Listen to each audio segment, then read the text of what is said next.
The night sky has always been a silent witness to our greatest ambitions, a vast and velvet canvas upon which we project our dreams of exploration and our deepest questions about the nature of existence. For over 50 years, the moon has hung there as a ghostly reminder of a journey we once took, a silver orb that saw the footprints of 12 men before we retreated to the familiar warmth of our own atmosphere. But tonight, the silence has been broken. If you were to look up through the atmospheric haze on this quiet April evening in 2026, you would be looking at a light that represents more than just a chemical reaction in a vacuum. You are looking at the return of humanity to the deep cold of the lunar void, a journey powered by a machine that is as much a work of art as it is a masterclass in engineering.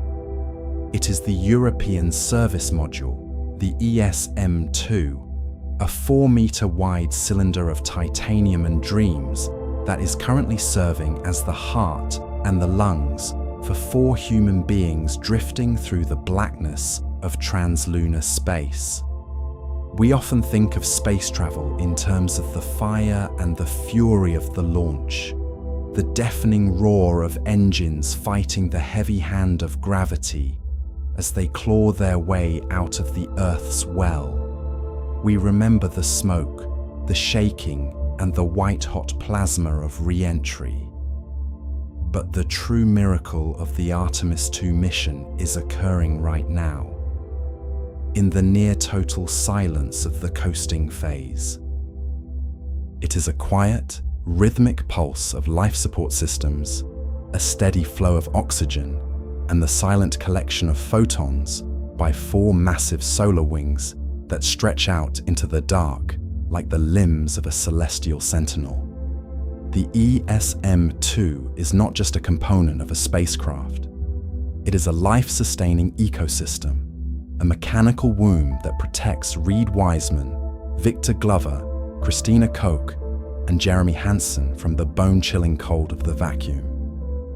It is the silent guardian that allows them to breathe, to drink, and to look back at a shrinking blue marble with the knowledge that they are safe within its embrace. This is the story of how 10 nations across Europe spent a decade building a skeleton of aluminum lithium, and how that skeleton became the powerhouse of a new era. To understand the ESM-2, we must first accept the distance that breaks our brains. As of this moment, on April 6th, 2026, the crew is moving toward a milestone that defies human scale, preparing to fly between 6,400 and 9,000 kilometers from the lunar surface. They are further from home than any human has been in half a century, breaking the record set by the ill-fated Apollo 13. At this distance, the Earth is no longer a world. It is a marble, a fragile blue data point in the collective history of our species. The only thing standing between the crew and the lethal indifference of space is a few millimeters of metal and the complex celestial clockwork of the ESM-2. It is a machine that doesn't just provide power, it provides a sense of security in a place where there is no up, no down, and no second chances. The journey to this moment began long before the launch at Kennedy Space Center on April 1st. It began in the clean rooms of Bremen, Germany, where engineers from Airbus and the European Space Agency spent years obsessing over every bolt, every sensor, and every liter of fuel. They were building a machine that had to be perfect, because in deep space, there is no room for the stupid filter of human error. The module had to be light enough to lift, yet strong enough to house 33 engines, including a repurposed engine from the Space Shuttle fleet. A beautiful piece of technological recycling that bridges the gap between our past and our future. This engine, once used to ferry astronauts to low Earth orbit, is now the primary mover pushing humanity back toward the moon.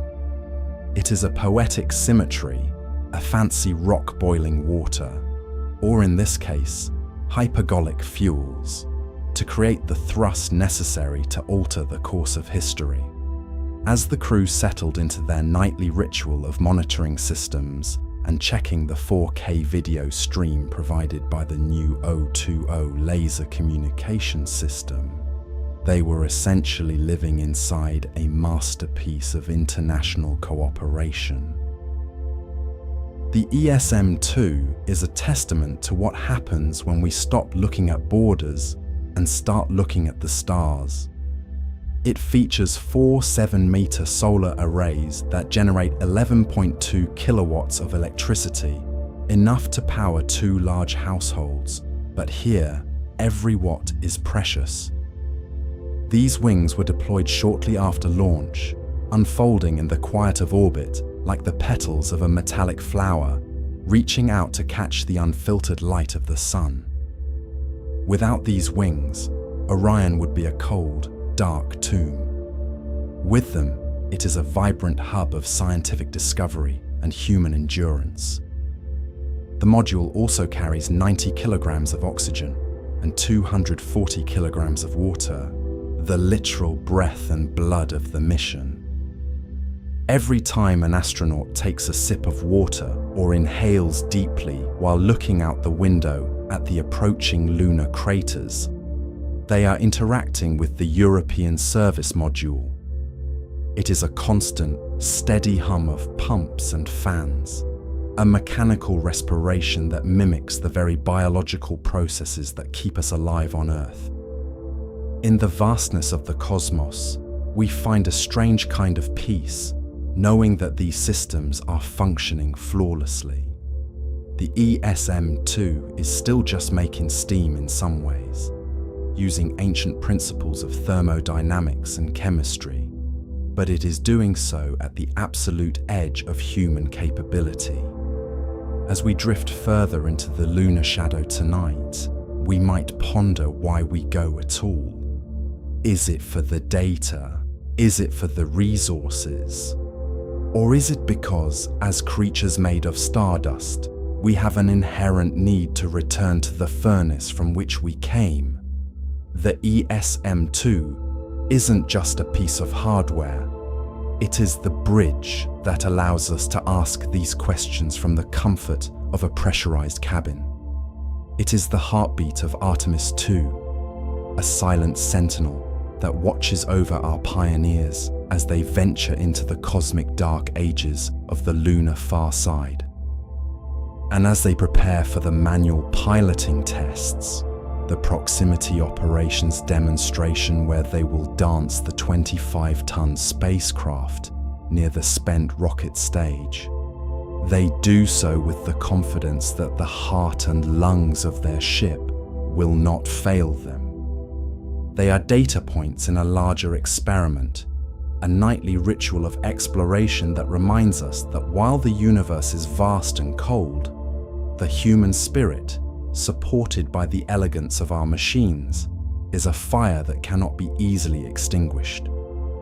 Sleep now, knowing that out there, in the silent void, the celestial clockwork is turning, and the heart of Orion is beating steady and true.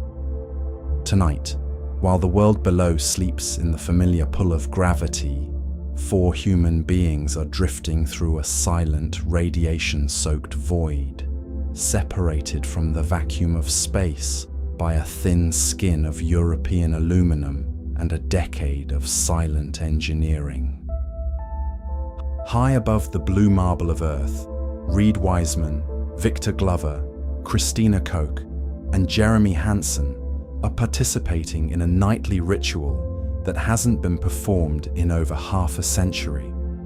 They are the inhabitants of a small pressurized sanctuary known as Orion, But the air they breathe and the warmth they feel are not provided by the capsule itself.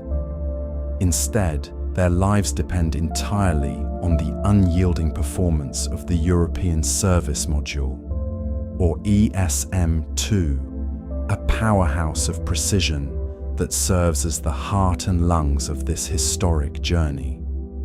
It is a strange contradiction to realize that the most advanced lunar mission in human history relies on an engine room that must perform flawlessly thousands of miles from any hope of rescue, where the margin for error is effectively zero.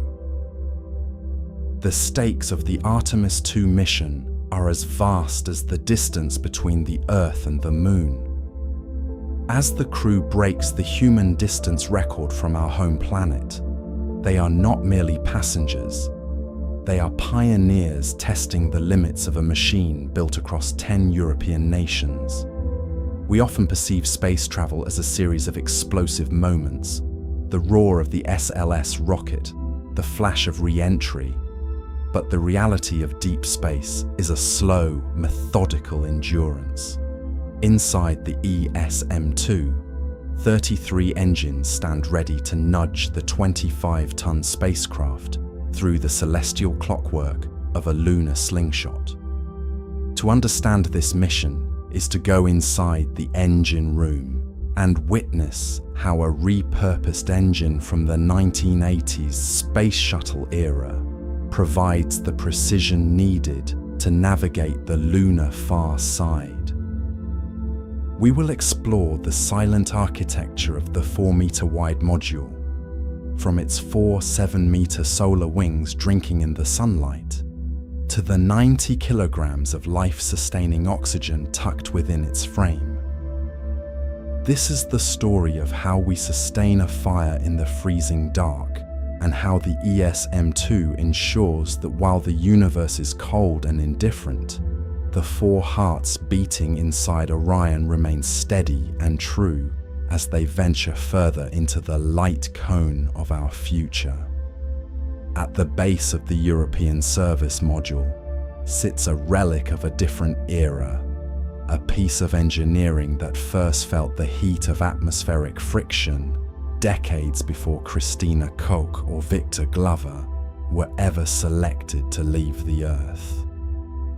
This is the Orbital Maneuvering System engine, a sturdy, reliable workhorse salvaged from the space shuttle fleet, stripped of its thermal blankets, and rehomed into the heart of the Orion spacecraft. It is a strange, almost poetic realization that the very same thrusters that once nudged the massive shuttles into position to deploy the Hubble Space Telescope or build the International Space Station are now the primary muscles pushing humanity toward the Moon. Using a repurposed engine from the 1980s isn't a matter of nostalgia or budget cutting. It is a testament to the supreme reliability of a design that has already survived the vacuum of space dozens of times over. When you are 200,000 miles from the nearest landing strip, you do not want an experimental prototype. You want the engine that has never failed.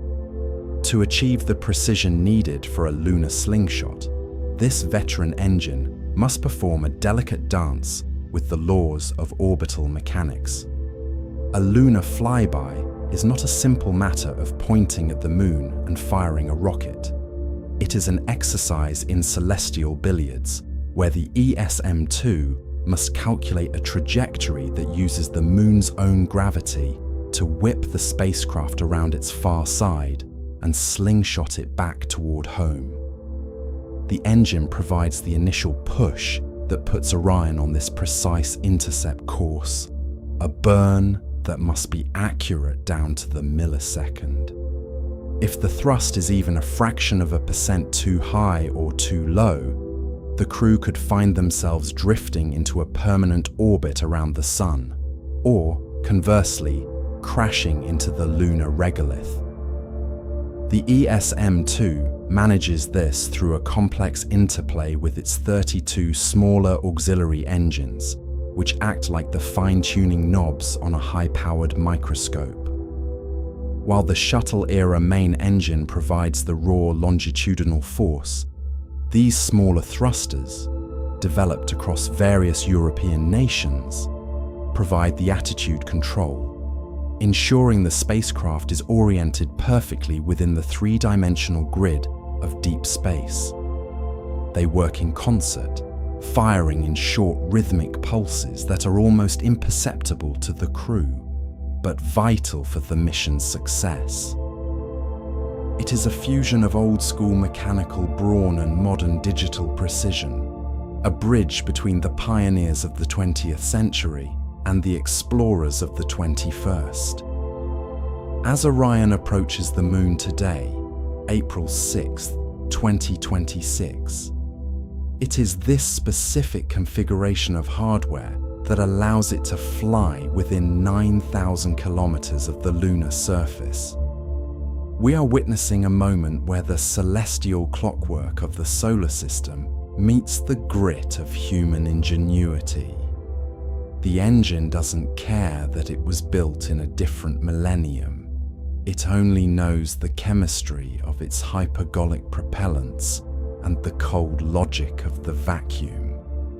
It is a silent sentinel, a mechanical heart that has beaten before and must now beat one more time to ensure that the 4 explorers inside Orion can look down at the craters of the far side and know they have a way back to the world they left behind.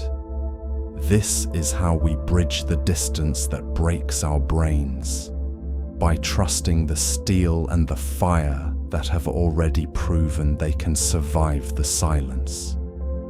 To understand the true weight of the Artemis II mission, we must move past the cold metrics of thrust and orbital mechanics and enter the fragile, pressurized envelope of the Orion capsule itself. Imagine for a moment that you are Reed Wiseman or Christina Koch, drifting nearly 400,000 kilometers away from the nearest open window. At this distance, the Earth is no longer a world, it is a marble, a small, luminous sapphire that you can hide behind your thumb. Between you and the absolute bone-chilling cold of the lunar vacuum stands a 4-meter cylinder of aluminum and carbon fiber known as the European Service Module. It is the heart and lungs of your existence, a mechanical miracle built by thousands of hands across 10 different European nations, from the precision workshops of Bremen to the high-tech labs of Turin. There is a profound, almost spiritual trust required to sleep in a place where your next breath depends on a valve forged in Italy and a sensor calibrated in Belgium, all working in a perfect, silent harmony that defies the chaos of the void. Psychologically, this creates a unique state of being that astronauts often describe as the overview effect, but heightened by a sense of radical dependence. In the Apollo era, the systems were monolithic, born of a single national drive, but Orion is a global handshake. The psyche of the modern explorer must settle into the reality that they are protected by a collaborative, cognitive cradle. Within these 4 meters, 90 kilograms of oxygen and 240 kilograms of water are circulated by a complexity of plumbing that feels, to the crew, as vital as their own veins. When you are that far out, the silence of space is not empty. It is a heavy, pressing weight, and the only counter-rhythm is the steady, reassuring hum of the ESM-2's life support systems. It is a nightly ritual for the crew to listen to these mechanical sighs, knowing that this small cylinder is the only thing preventing the near-total absence of everything from reclaiming their bodies. We often think of space travel as a feat of strength, but it is truly a feat of intimacy. The crew, Wiseman, Glover, Koch, and Hansen, must live within a space no larger than a small kitchen, relying on a machine that was still just making steam, and electricity from 4 7-meter solar wings. There is a strange kind of peace found in this absolute reliance. It is a reminder that while the distance breaks our brains, the craftsmanship of 10 nations provides a bridge. As Orion coasts toward the lunar far side, the psychological boundary between the human and the machine begins to blur. You are no longer just a passenger. You are a biological extension of the European Service Module's logic. You eat the water it carries, you breathe the air it mixes, and you trust that the mathematical elegance of its design will hold against the dark until the celestial clockwork brings you back to the sapphire marble you once called home. As Orion drifts in the silent transition between Earth's fading grip and the Moon's rising influence, the crew prepares for a moment that defies the modern obsession with total automation. We often assume that in the year 2026, the most sophisticated flight computers, machines capable of processing millions of variables per second, should be the sole masters of a 25-ton spacecraft. Yet the Artemis II mission carries a specific, high-stakes objective known as the Proximity Operations Demonstration, a maneuver that places the lives of Reed Wiseman, Victor Glover, Christina Koch, and Jeremy Hansen directly into their own hands. After the European Service Module's engines performed the initial orbit raising, the spacecraft must now dance with the spent ICPS rocket stage, a massive hunk of metal tumbling through the dark. This isn't just a technical requirement. It is a fundamental test of whether the human nervous system remains the ultimate failsafe in the deep cosmos. To understand the tension of this moment, we must peek under the kilt of how orbital mechanics and human intuition collide. Victor Glover, seated at the controls, isn't just pushing buttons. He is feeling the momentum of a vehicle moving at thousands of kilometers per hour, trying to keep it aligned with a target that has no active guidance of its own. It is a cosmic joke that despite our billion-dollar sensors, the most reliable tool for this task is the human eye and a steady hand on the translational controllers. The ESM-2 provides the muscle, firing its 24 small attitude control thrusters with surgical precision, but the brain of the operation is biological. If the computer were to miscalculate a thruster firing, the result could be a catastrophic collision in the near vacuum of space, thousands of miles from any hope of rescue. This manual demonstration serves as the stupid filter for our lunar ambitions. If we cannot prove that a human pilot can stabilize and maneuver a craft of this scale without the crutch of a ground-linked autopilot, we are not yet ready to land on the lunar surface. As Orion closes the gap to within a few hundred meters of the rocket stage, the distance that breaks our brains suddenly becomes very intimate and very real. You can see the sunlight glinting off the foil of the discarded stage, a silent sentinel watching as the ESM-2's thrusters puff white clouds of hypergolic propellant into the void. It is a slow-motion car crash that must be avoided through pure focus and the kind of mathematical elegance that can only be processed by a pilot who has spent thousands of hours in a simulator. While the most advanced flight computers are masters of logic, they often struggle with the unpredictability of a drifting, non-cooperative target. Humans, however, excel at pattern recognition and real-time adaptation. In these moments, the crew isn't just making steam. They are proving that the soul of exploration requires a human at the helm. As the maneuvers conclude and Orion backs away, safely under human control, the silence of the cabin is replaced by a profound sense of relief. The ESM-2 has proven it can respond to the slightest twitch of a human finger, confirming that as we head toward the far side of the moon, the partnership between European engineering and American piloting is a seamless, living harmony. We are still the masters of our machines, and in the vastness of the cosmos, that realization provides a strange kind of peace. To understand the reliability of the metal and glass protecting our four travelers today, we must travel back in time, leaving the vacuum of space for the pressurized, sterile silence of a cleanroom in Bremen, Germany. Here, inside the high-tech halls of Airbus, the story of the European Service Module 2 began not with a roar, but with the rhythmic precision clinking of tools against titanium. This was the era of the skeleton in Bremen, a decade-long period where the ESM-2 was less a spacecraft and more a complex, multinational puzzle.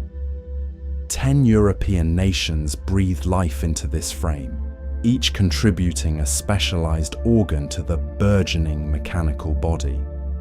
Italy forged the robust structural panels, designed to withstand the violent vibration of a launch that would generate millions of pounds of thrust. Switzerland provided the delicate, sophisticated electronics that act as the module's nervous system, while other nations contributed the valves, thrusters, and tanks that would eventually hold the lifeblood of the mission. The ESM-2 is not just a machine. It is a geopolitical masterpiece, a physical manifestation of 10 nations breathing as one to provide air for 4. It represents a rare moment where terrestrial borders vanished in favor of a shared lunar vertical. The anatomy of this powerhouse is deceptive in its compact nature, standing nearly 4 meters high and 4 meters wide, a silver cylinder packed with a density of technology that rivals the most advanced submarines. When it was finally prepared for its 2021 shipment to the Kennedy Space Center, the unboxing was a somber, industrial ritual. It was a transition from the quiet craftsmanship of the European workshop to the high-stakes integration of American heavy-lift rocketry. Within this frame sat the capability to carry 90 kilograms of breathable oxygen and 240 kilograms of water, enough to sustain Wiseman, Glover, Koch, and Hansen as they drifted through the lunar shadows. Perhaps the most striking display of engineering authority lies in the module's 4 iconic solar arrays. Stretching 7 meters in length, these wings were designed to fold with the delicate precision of origami, tucked tightly against the module's hull to fit within the narrow confines of the Space Launch System fairing. Once in the freedom of orbit, they unfurled to capture the unfiltered radiation of the sun, converting distant starlight into 11.2 kilowatts of electricity. This energy powers the laser communication systems and the 33 engines that navigate the void. This craft was born in the industrious solitude of a German winter, a silent sentinel built by thousands of hands, ensuring that when the engines finally spoke, they did so with the authority of an entire continent's collective genius. The Florida evening of April 1st, 2026, did not arrive with the usual soft descent of twilight, but with a singular electric tension that seemed to vibrate through the very sawgrass of Launch Complex 39B. At 6:35 p.m. Eastern Time, the countdown reached its inevitable conclusion, and the Space Launch System ignited with a ferocity that momentarily turned the marshland into a cathedral of orange light. This was the moment the ESM-2, nestled atop the towering rocket, began its true purpose. As the vehicle cleared the tower, the four astronauts, Wiseman, Glover, Koch, and Hansen, felt the heavy, unforgiving hand of gravity pressing them into their seats, a physical manifestation of the 25 tons of machinery fighting to escape the Earth's deep gravitational well. Yet only an hour earlier, the silence in the firing room had been heavy for a different reason. A minor instrumentation issue had surfaced within the launch abort system. A flickering data point suggesting a potential battery discrepancy that threatened to scrub the mission. In the high-stakes environment of crewed spaceflight, such a tremor in the data can often be the ghost that halts a decade of work. The engineers and flight controllers engaged in a cold, calculated dialogue, weighing the telemetry against the redundant safety margins built into the European architecture. The decision to proceed was not a gamble, but a testament to the calm authority of the mission's design. The call for go for launch rippled through the headsets, a definitive bridge between years of simulation and the violent reality of ascent. As the SLS pushed through the max-Q threshold, the point of maximum aerodynamic stress, the spacecraft was buffeted by the atmosphere like a stone skipping across a turbulent lake. The orange glow of the solid rocket boosters eventually faded into the thin, dark indigo of the upper atmosphere. And then, quite suddenly, the violence ceased.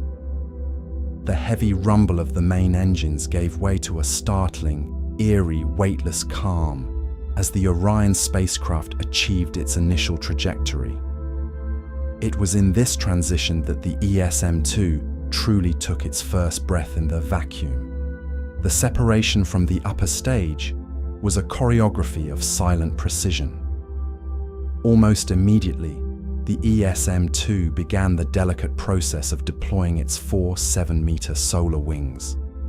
Like a deep-sea creature unfolding its iridescent fins, these arrays unfurled into the blackness, aligning themselves to catch the unfiltered brilliance of the sun. They began harvesting 11.2 kilowatts of energy, a steady stream of electrons that would soon power the life support systems, the O2O laser communications, and the internal heaters against the bone-chilling cold of the void. As the fire of the booster fades, the silence of the ESM-2 begins, a rhythmic, electrical heartbeat that will not stop for the next 10 days. This is the moment the machine stops being a passenger and becomes a protector, the silent guardian of the 4 souls, now drifting in the low Earth orbit, preparing for the long journey toward the lunar horizon.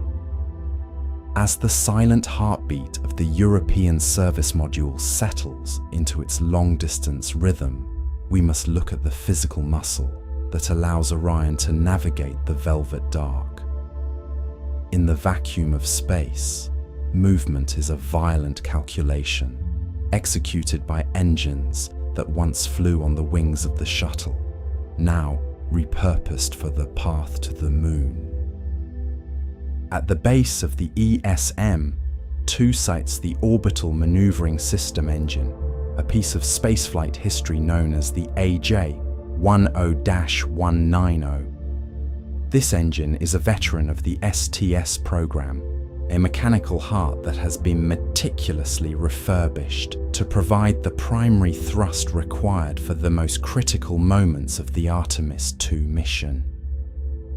It is a strange and beautiful irony that the same technology that once ferried astronauts into low Earth orbit is now the very thing pushing humanity further into the deep than ever before. But the AJ-10 does not work in isolation. It is the conductor of a much larger, more intricate orchestra of propulsion. Surrounding this central powerhouse is a redundancy network of 8 auxiliary engines, each capable of providing backup thrust should the primary engine falter. Beyond these are 24 reaction control thrusters, small but mighty nozzles positioned strategically around the hull.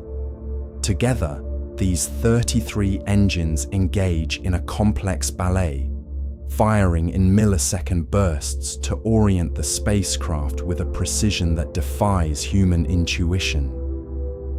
When Christina Koch or Victor Glover adjust the trajectory, they are triggering a symphony of valves, a rhythmic ticking in the deep cold that translates electrical commands into physical motion. This motion depends on a process that is both brutal and elegant. In the total absence of gravity, fuel and oxidizer do not simply flow toward a spark, they must be coerced. The ESM-2 utilizes high-pressure helium to force these hypergolic propellants into the combustion chamber. When the monomethyl hydrazine and nitrogen tetroxide meet, they do not need a spark plug to ignite. They combust spontaneously upon contact. This reliability is the bedrock of deep space survival. Every course correction is a testament to the precision of vacuum engineering, where the expansion of gas against the void becomes the only hand pushing the 25-ton Orion toward its lunar destination. We are watching the celestial clockwork of man-made valves and recycled steel, a powerhouse built in Europe to conquer the silent distance of the stars. While the 33 engines provide the muscle for this lunar crossing, there is a quieter, more intimate miracle occurring within the 4-meter diameter of the European service module. Beneath the skin of this spacecraft, a complex network of veins and vessels maintains the delicate chemistry of life against the near-total absence of everything. If the engines are the ship's legs, the ESM-2 is undoubtedly its heart and lungs, a silent sentinel that works without rest to ensure the crew remains shielded from the lethal reality of the vacuum. Within this 4-meter cylinder lies the difference between a tomb and a home. It is the artificial lung that allows Wiseman, Glover, Koch, and Hansen to breathe 200,000 miles from the nearest tree. This life-sustaining logic begins with the very air the crew inhales. Tucked into high-pressure tanks are 90 kilograms of pure oxygen, a precious resource that must be handled with the utmost reverence. But humans cannot survive on pure oxygen alone for long. It is too reactive, too intense for the delicate tissues of our lungs. To solve this, the ESM-2 acts as a master chemist, mixing that oxygen with nitrogen to perfectly simulate the atmospheric pressure and composition of a soft spring day on Earth. As the crew floats within the Orion capsule, they are blissfully unaware of the mathematical elegance required to maintain this balance. They simply hear the rhythmic, comforting hiss of the regulators, a mechanical breath that echoes the pulse of the ship. In the belly of the module, we find the water loop, a system as vital as any terrestrial river. Here, 240 kilograms of fresh water are stored, not just for the crew to drink, but to serve as the spacecraft's primary coolant. Space is a realm of thermal extremes that break our brains. On the side of the Orion facing the Sun, temperatures can soar to a blistering 200 degrees Celsius, while the side cast in shadow plunges toward the minus 270 degrees Celsius cold of the deep void. Without a regulator, the electronics that guide the mission would bake and fail within minutes. The ESM-2 prevents this through a clever sublimation process, shunting the excess heat away from the sensitive processors and into the eternal dark.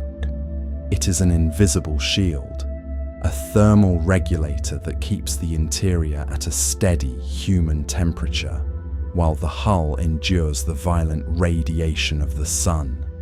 This balance is the ultimate heat sink, a testament to the precision of European engineering. The water flows through cold plates, absorbing the heat generated by every light, every computer, and every heartbeat of the 4 explorers.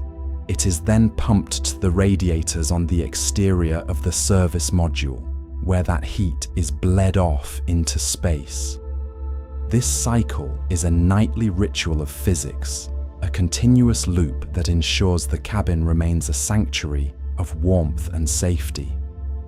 Even as they hurtle toward the moon at thousands of miles per hour, the crew is wrapped in a cocoon of terrestrial comfort, protected by the sophisticated life support logic of a machine that knows no fatigue. We are witnessing a triumph of survival, where the cold data of pressure sensors and flow rates translates into the simple, profound act of a human being taking a breath in the deep. The transition from automated safety to human agency begins with a single, deliberate movement of a hand controller. While the European service module has proven its worth as an autonomous guardian, the true test of this 25-ton lunar machine lies in its responsiveness to the human touch. This is the Proximity Operations Demonstration, a high-stakes orbital ballet that serves as the mission's primary technical barrier. The target for this maneuver is the massive, silent remains of the interim cryogenic propulsion stage, the very rocket body that pushed the crew away from the Earth just hours prior. Now, it drifts in the dark like a gargantuan hollow monument, a landmark in a void that offers no other points of reference. To the crew, it is a formidable partner in a dance where the stakes are measured in centimeters and the consequences of a miscalculation are absolute. As the distance between Orion and the spent stage closes, the cockpit of the spacecraft descends into a state of intense, quiet concentration. Victor Glover, the mission's pilot, takes his position at the controls, his eyes scanning the digital overlays that map the void between them. There is a profound, almost spiritual weight to this moment, as he becomes the first human in over 50 years to feel the live momentum of a deep space craft moving through the silence. He is not merely navigating, he is communicating with the ESM-2. Every slight tilt of the joystick sends a command through the digital nervous system of the module, which in turn triggers the RCS thrusters. These thrusters, the smaller engines scattered across the module's exterior, respond with instantaneous, silent pulses of hypergolic fire. Glover can feel the subtle thrum of these pulses through the frame of the seat and the palm of his hand, a physical feedback loop that confirms the European engineering is an extension of his own will. It is a testament to the design of the ESM-2 that a craft of such immense mass can be handled with the delicacy of a feather. As the spacecraft maneuvers within meters of the drifting rocket stage, the crew relies on their own intuition to outmatch the limitations of a docking computer.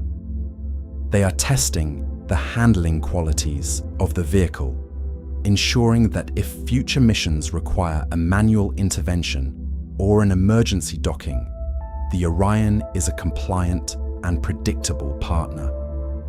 Through the thick glass of the portals, the ICPS looms large, its metallic skin reflecting the harsh, unfiltered light of the sun against the velvet blackness of space. The visual of this massive stage, drifting so close that the crew can see the individual rivets and the charred textures of its engine bell, serves as a stark reminder of the scale of their undertaking. For the first time in half a century, a human hand felt the weight of a lunar spacecraft, moving through the void, guided by the silent pulses of European engineering. This is where the heart and lungs of the ESM-2 become the muscles and the nerves of the mission. The manual test is more than a technical requirement. It is the moment where humanity reclaims its place as the primary navigator of the translunar path. In the silence of the cockpit, broken only by the steady hum of the life support and the occasional click of a switch, the crew proves that while machines can sustain us, it is the human spirit that must ultimately guide us home. They are proving that the decade of labor in Bremen and across the 10 partner nations has resulted in a vehicle that is not just a transport, but a finely tuned instrument. As Glover brings the Orion to a steady hover relative to the target, the tension in the room and across the tracking stations on Earth begins to soften into a sense of quiet triumph. The ESM-2 has responded perfectly, translating complex physics into a smooth, intuitive experience for the pilot. With the demonstration complete, the crew can look forward to the long coast toward the lunar horizon, knowing that their vessel is as responsive as it is resilient.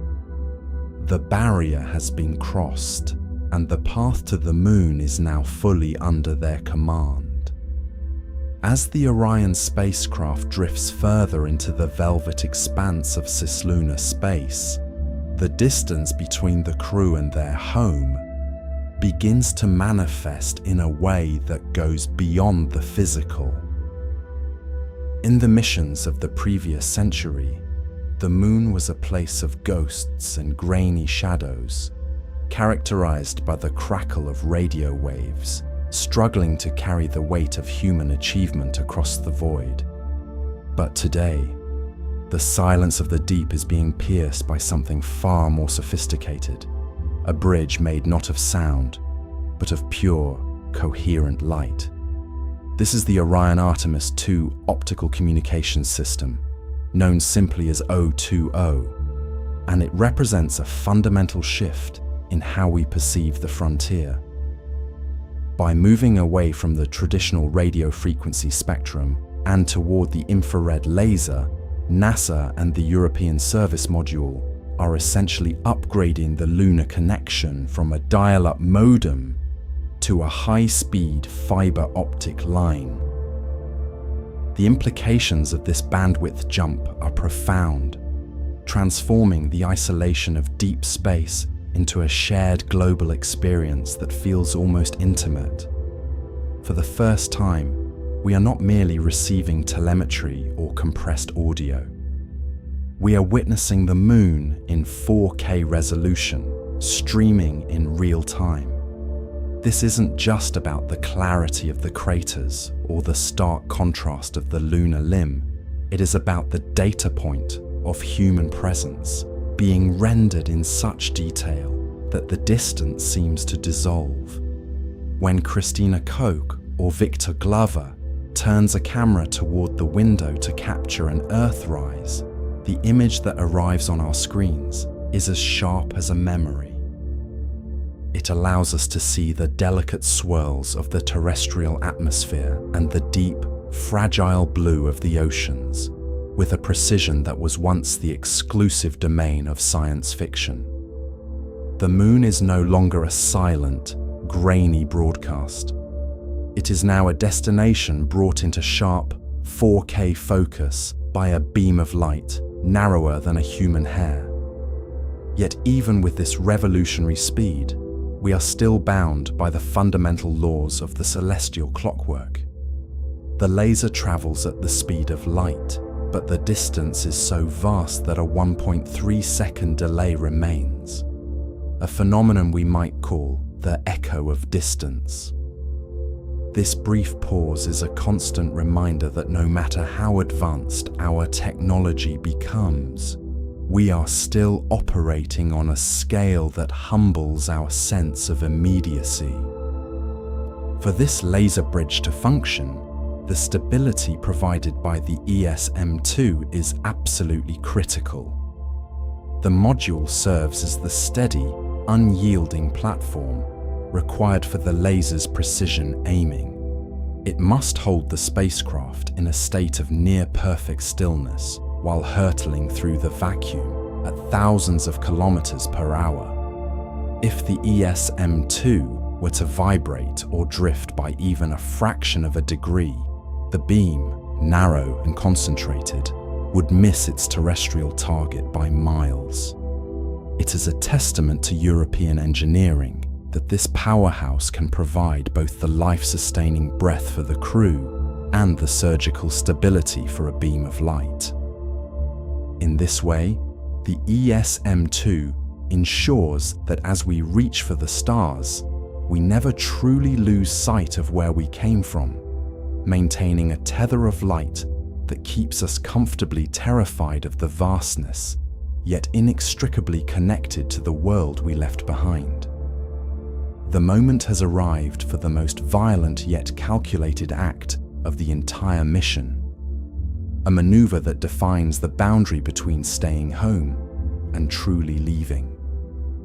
At the precise coordinate in the celestial clockwork, the command is given for the translunar injection, the final go, that will sever the Orion's tether to Earth's immediate embrace. Deep within the European service module, the main engine, a veteran of the space shuttle era, now repurposed for this lunar odyssey, prepares to awaken. There is a silent tension in the cockpit as the crew feels the subtle vibration of the propellant valves opening, a precursor to the surge of power that is about to follow. When the engine finally ignites, it is not a sudden explosion, but a sustained crushing shove that pins Wiseman, Glover, Koch, and Hansen into their seats with the weight of destiny. The ESM2 is no longer just a life support system. It is a chariot of fire, consuming its chemical stores to accelerate the 25-ton spacecraft to a staggering 25,000 miles per hour.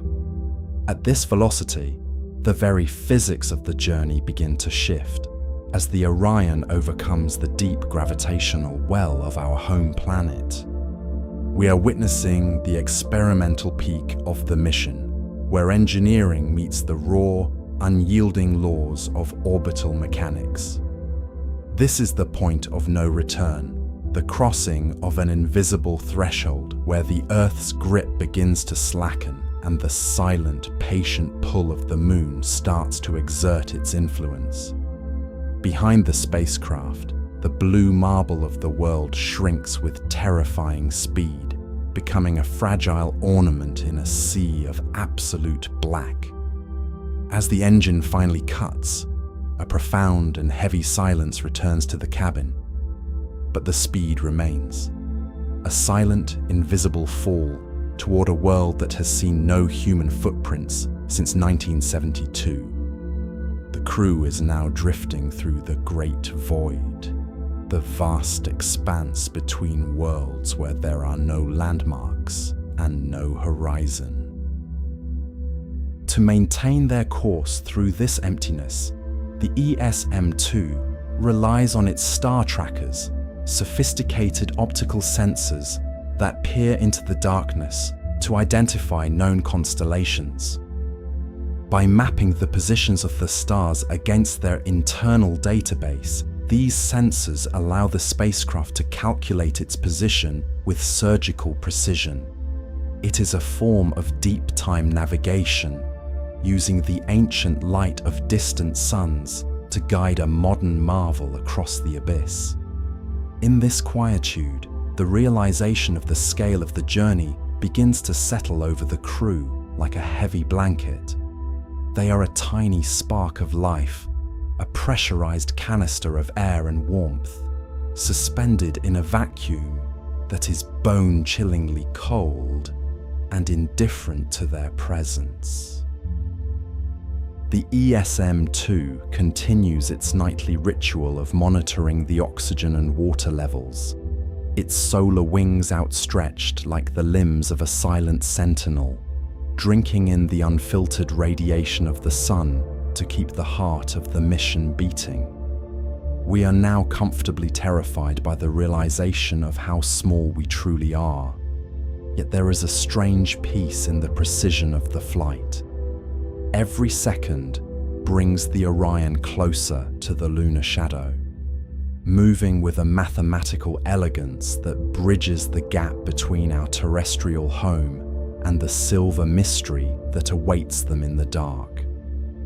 The date is April 6th, 2026, and the Orion spacecraft is drifting into a realm of physics and history that has remained untouched for over half a century. We are witnessing the crossing of an invisible boundary, a moment where the telemetry on the screens at Mission Control begins to flicker with numbers that haven't been seen since the era of Apollo. As the European Service Module fires its auxiliary thrusters with rhythmic precision, the four-person crew passes the 400,000-kilometer mark, officially breaking the distance record for a human-rated spacecraft set by the beleaguered Apollo 13 mission in 1970. It is a distance that breaks our brains, a gap so vast that the Earth no longer appears as a world of continents and oceans, but as a fragile, glowing marble, suspended in the near-total absence of everything. At this specific coordinate in the celestial clockwork, Reed Wiseman, Victor Glover, Christina Koch, and Jeremy Hansen are further from the comfort of their homes than any human beings in the history of our species. Below them, the lunar surface begins to rise, filling the windows of the capsule with a landscape that is both ancient and alien.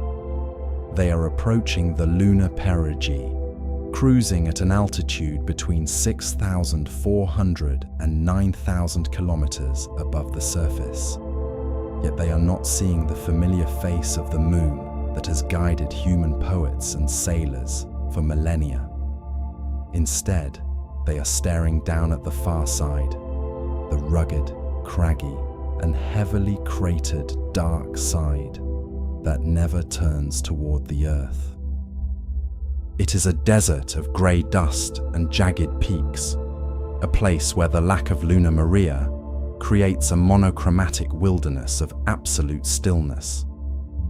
The ESM-2, as the silent sentinel of this journey, continues to circulate its life-giving fluids through the Orion's veins, its 4 solar wings angled perfectly to catch the last rays of the sun before the great occlusion begins. Then, the moment of transcendence arrives, the Earth out. It happens slowly, with a mathematical elegance that is almost haunting to behold. the massive, curved limb of the moon begins to rise like a curtain of stone, gradually swallowing the blue light of the home world. One by one, the radio signals from Houston begin to fade into a hiss of static, and then there is only the silence. The moon is now physically between the crew and every other living soul in the universe, shielding them from the radio noise of a billion voices and the comforting glow of terrestrial cities. In this moment, the ESM-2 is the only heart beating in the darkness of the lunar shadow, a small spark of European life in a desert of grey dust. This is the most profound isolation ever experienced by our species, a state of being comfortably terrified by the sheer scale of the void. There is no backup, no immediate return, and no voice from home to guide them through the lunar night. Within the pressurized cabin, the crew breathes air processed by European chemistry and drinks water stored in the belly of the Airbus-built module, tucked safely within a shell of aluminum and titanium. They are effectively an island of biology in a sea of radiation and vacuum. As the Earth vanishes completely behind the lunar limb, a sense of deep, peaceful isolation settles over the spacecraft. It is the ultimate good night to the planet Earth, a temporary farewell to the cradle as the Orion prepares to swing around the gravity well and begin the long, lonely journey back toward the light. The crew sits in the quiet, watching the starlight dance off the solar arrays, knowing that for these few hours, they are the only witnesses to the true, unshielded face of the deep cosmos. The silence of the far side is eventually broken not by a roar of engines, but by the invisible, heavy hand of gravity. As the Orion spacecraft reaches the apex of its lunar swing, it enters the grace of the free return trajectory, a celestial maneuver that feels less like a flight and more like a fall.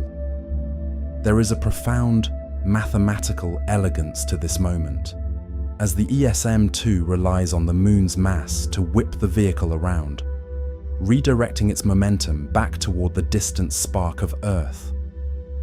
It is a journey that requires no massive engine burn, no violent expenditure of fuel, but rather a yielding to the natural geometry of the solar system. The spacecraft is now a stone skipped across the pond of space-time, caught in a rhythmic, predictable arc that leads home. This marks the beginning of the long coast, a 3-day passage through the translunar void, where the frantic pace of the mission finally softens into a deep somnolence. Within the cabin, the crew of Artemis II finds a rare window for rest, their circadian rhythms finally aligning with the steady, low-power hum of the European service module. It is the quietest phase of the mission, a time of hushed whispers and the soft clicking of switches as the vehicle settles into its cruising state. Outside, the 4 7-meter solar wings continue their tireless vigil, rotating with a slow, mechanical precision to catch the unfiltered radiation of the sun. Even here, in the lonely stretch between worlds, the ESM-2 generates a steady 11.2 kilowatts of power, an invisible river of electrons that keeps the air scrubbed and the water flowing. In the mission control centers of Bremen and Houston, the atmosphere is one of watchful peace, as teams of engineers monitor the telemetry flowing across their screens in real time. They see the health of the 33 engines, the pressure in the nitrogen tanks, and the delicate balance of the thermal control system as it rejects the heat of the electronics into the freezing dark.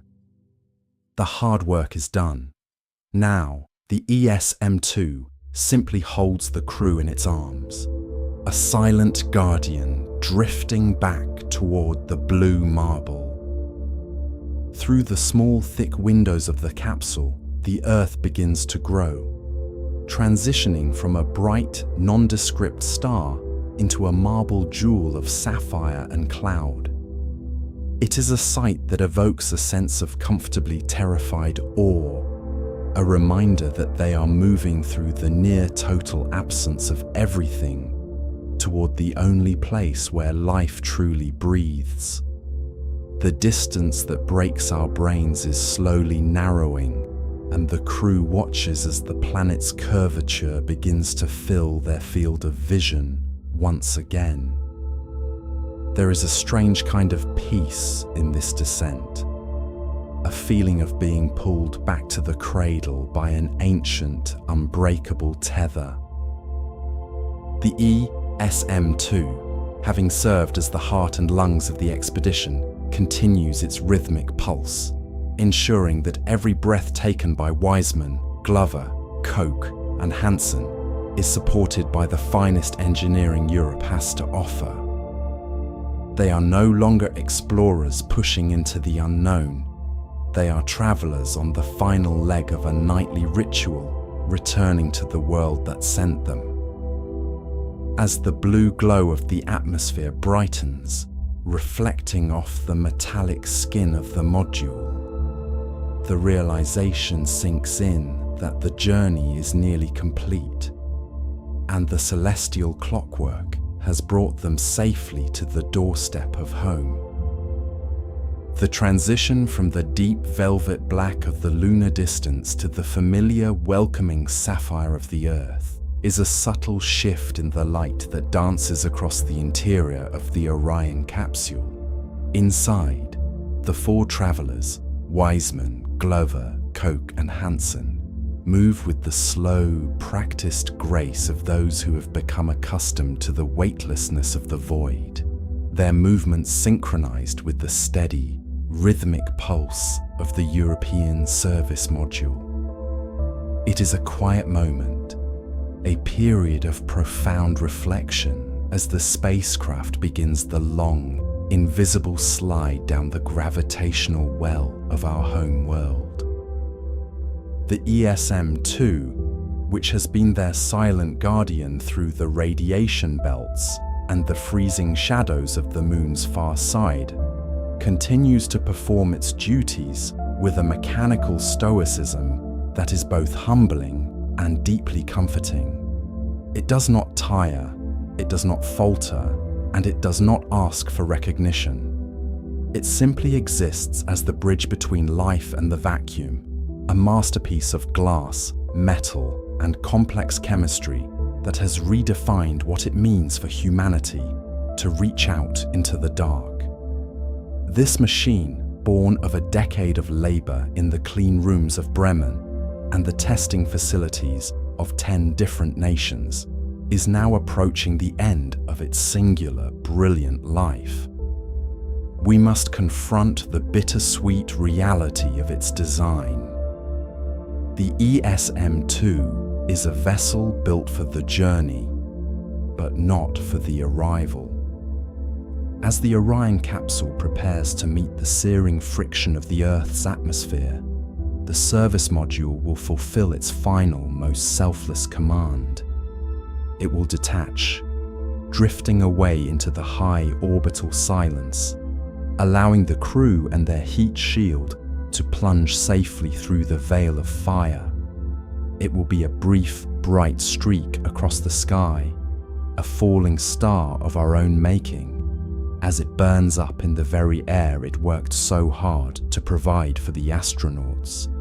There is a certain poetic beauty in this sacrifice, a reminder that the tools we build to carry us to the heavens are often the very things we must leave behind to return to the Earth. But the death of this specific module is not an end. It is a vital, living seed for the future of the Artemis program. The success of ESM-2 Its flawless management of the crew's heart and lungs during this record-breaking flight has already written the blueprints for ESM-3 and beyond.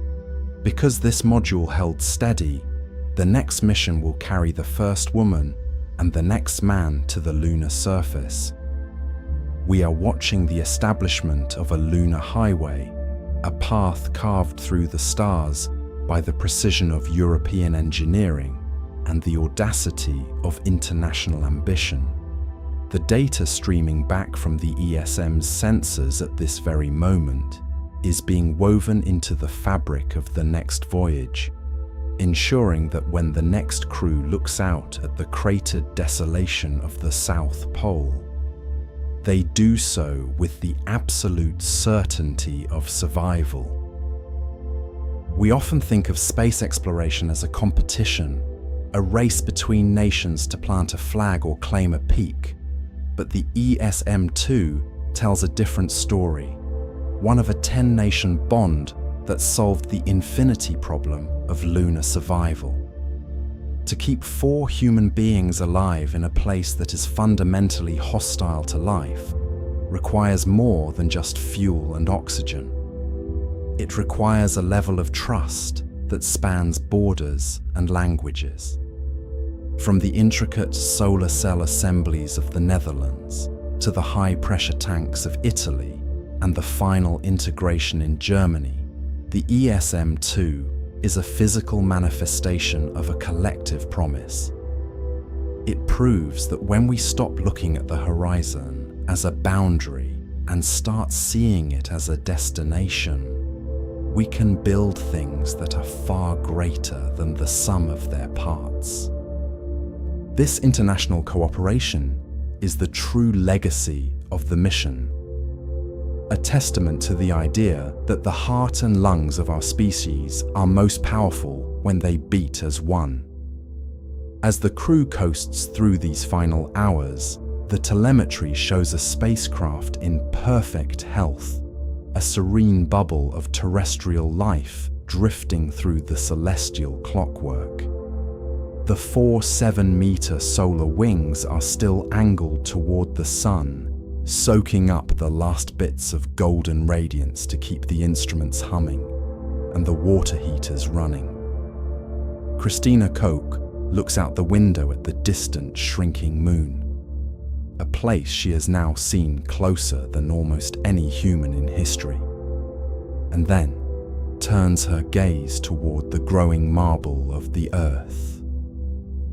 There is no anxiety in this cabin, only the deep, oceanic feeling of a mission well performed and a journey that has touched the sublime. The heart and lungs are beating steadily, circulating the breath of 100 engineers and thousands of dreamers through the lungs of the 4 pioneers inside. Tonight, they are safe because of a machine that does not know its own name, but knows exactly how to keep a heart beating in the void. It is a thought that invites a profound sense of peace, the realization that we have extended our reach so far that the vacuum of space has been tamed by the warmth of our ingenuity. The ESM-2 has done more than just provide propulsion and power. It has provided the psychological safety required for the human spirit to soar. It has allowed us to turn the most dangerous environment imaginable into a temporary home, a place where one can sleep soundly while traveling at thousands of miles per hour through a freezing nothingness. The legacy of this module will not be found in the fragments that fall into the ocean, but in the children who look up tonight and see the moon not as a distant, cold rock, but as a place where people are currently living, breathing, and working. It will be found in the renewed confidence of a planet that has remembered how to do the impossible. As we drift toward the conclusion of this chapter in our history, the intensity of the world's worries seems to fade, replaced by the quiet authority of the stars and the steady hum of the life support fans. The mission continues into the history books, joining the ranks of the great voyages of discovery. But for the crew of Artemis II, the most important part of the journey is the simple, rhythmic intake and exhale of air provided by their faithful companion. The stars are constant, the oxygen is steady, and for now, the Earth is rising, and the Moon is just a little bit closer. We have learned that we are not orphans in the dark, but part of a grand cosmic architecture that we are finally beginning to understand. Let the silence of the deep space take over. Let the weight of the day fall away like the service module will soon fall away from the capsule. We are tucked into the safety of a global achievement, a nightly ritual of exploration that brings us all a little closer to the truth of our existence. The journey home is a path of light and shadow, and we walk it together, guided by the heartbeat of a machine and the dreams of a world that refused to stay on the ground. Rest now in the knowledge that the bridge is built, the way is clear, and the return is certain. Good night.